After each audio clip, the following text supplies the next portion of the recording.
বেগম জিয়ার এই মৃত্যুর পিছনে ফ্যাসিস্ট যে প্রধানমন্ত্রী ছিলেন শেখ হাসিনা এবং ওনার যে সরকার আছে অবশ্যই তার দায় রয়েছে। প্রহসনমূলক রায়ে ওনাকে জেলখানায় পাঠিয়ে অকথ্য নির্যাতন করা হয়েছে।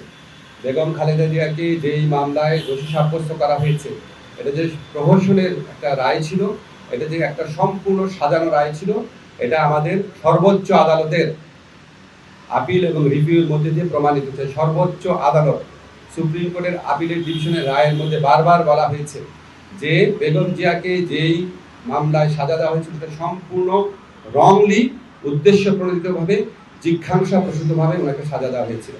ওনাকে জেলখানায় বিভিন্ন সময় যেভাবে নির্যাতন করা হয়েছিল, ওনাকে আমরা হয়তো এত তাড়াতাড়ি হারাতাম না।